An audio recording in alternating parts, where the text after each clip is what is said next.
ఇచ్చేవాళ్నే కానీ తీసుకునేవాడిని కాదన్న జగన్కు చంద్రబాబు కౌంటర్ వేశారు. ఎవరు భూములు ఎవరికి ఇస్తారని ప్రశ్నించారు. జగన్ భూములు సర్వే చేయించి ఆ రికార్డులను అమెరికా కంపెనీ దగ్గర పెట్టారని ఆరోపించారు. అధికారంలోకి వచ్చిన వెంటనే ఈ చట్టాన్ని రద్దు చేస్తామని చంద్రబాబు చెప్పారు. కాలంలోనే ఇంకొక అబద్ధాన్ని కూడా ప్రచారం చేస్తా ఉన్నారు. ల్యాండ్ టైటిలింగ్ యాక్ట్ మీద ప్రచారం చేస్తా ఉన్నారు. మీ ఇంటికంతా ఫోన్లు కూడా చేస్తూ ఉన్నారు. మీ అందరికీ కూడా IVRS ద్వారా ఫోన్లు కూడా చేసి మీ భూములన్నీ జగన్ లాక్కుంటాడు అని చెప్పి ప్రచారం చేస్తూ ఉన్నాడు. నేను అడుగుతా ఉన్నా, ఇంత దిక్కుబాలిన రాజకీయాలు చేస్తూ ఉన్న ఈ చంద్రబాబు, నువ్వు అసలు మనిషివేనా అని అడుగుతా ఉన్నాడు మీ బిడ్డ. ఈ సందర్భంగా మీ జగన్, మీ బిడ్డ భూములు ఇచ్చేవాడే కానీ భూములు లాక్కునేవాడు కాదు మీ బిడ్డ. ఫోటో ఉంది, ఎవరి ఫోటో ఉంది,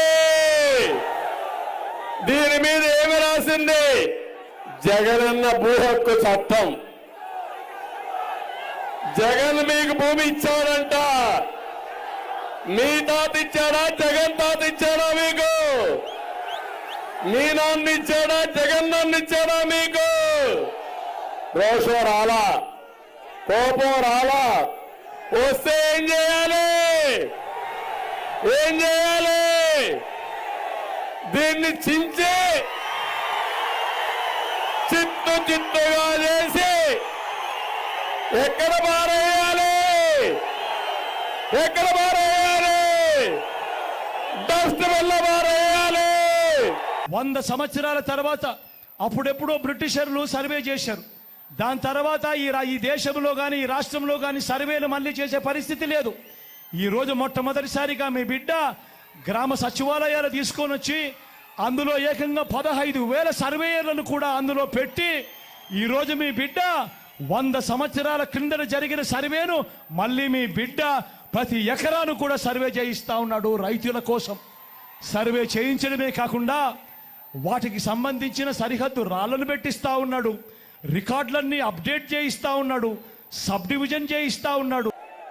ఎక్కడ పెట్టారు తెలుసా? దీన్ని అమెరికాలో ఒక బినామీ కంపెనీ క్రిటికల్ రివర్ టెక్నాలజీ అని ఆ కంపెనీ మీ రికార్డు మెయింటైన్ చేస్తుందంట. అది జగన్ కంపెనీ. అందులో మీ రికార్డు తారుమారు చేస్తే మీరు గింజుకున్నా జరిగేదేమీ లేదు తమ్ముళ్ళు. చట్టం అమల్లోకి వచ్చేసి తెలుసా మీకు? అప్పుడే అమల్లోకి వచ్చేసింది. ఇది మీరు చూస్తే 1 నవంబర్ 2023 నుంచి ఈ చట్టాన్ని అమలు చేస్తామని చెప్పారు.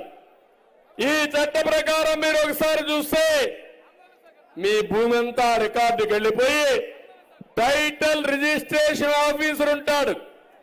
భూమి నీది, జగన్మోహన్ రెడ్డి బినామీ ఒకరిని పెడితే వాడు ఎవరి పేరు పెడితే వాడిదే ఆ భూమి.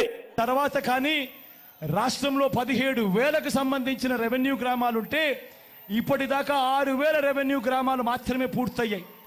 రాబోయే 1.5-2 సంవత్సరాలలో పూర్తిగా 17,000 గ్రామాల సర్వే కూడా పూర్తయిపోతుంది.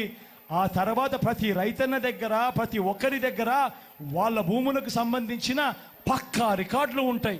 సర్వే చేసిన భూమి ఉంటుంది, సరిహద్దులు పాతిన భూములు ఉంటాయి, రికార్డ్స్ అన్ని అప్డేట్ అయిన భూములు ఉంటాయి, సబ్ డివిజన్ జరిగిన భూములన్నీ కూడా పూర్తి హక్కులతో ఆ రైతన్నులకు, ఆ పేదలకు, వాళ్ళందరికీ కూడా వాళ్ళ దగ్గర ఉంటాయి. అటువంటి పరిస్థితిలో ఆ పరిస్థితి వచ్చిన తర్వాత ఈ ల్యాండ్ టైటిలింగ్ యాక్ట్ తీసుకొని వచ్చి ఏ స్థాయిలోకి తీసుకొని పోతామోనంటే ఆ భూములకన్నిటికీ వివాదాలు ఏదైనా వస్తే ప్రభుత్వం గ్యారంటీ అని చెప్పే పరిస్థితిలోకి తోడుగా ఉండే కార్యక్రమమే ఈ ల్యాండ్ టైటిలింగ్ యాక్ట్ అన్నది. నేను అడుగుతున్నా, భరోసా ఇస్తాడంట ఈ జగన్మోహన్ రెడ్డి నా ఆస్తిని దగ్గర పెట్టుకొని నాకు భరోసా ఇస్తావా? ఎవడిచ్చాడు నీకు అధికారం? నీకు అధికారం ఇచ్చింది 5 ఏళ్ళు, అయిపోయింది 5. నేను వస్తానే మొదటి సంతకం మా పిల్లలకు మెగా డిఎస్సి, రెండో చట్టం చీకటి చట్టం. జగన్ ల్యాండ్ గ్రాబింగ్ చట్టం రద్దు చేస్తా బేషరతుగా. సిద్ధమా తమ్ముళ్ళని?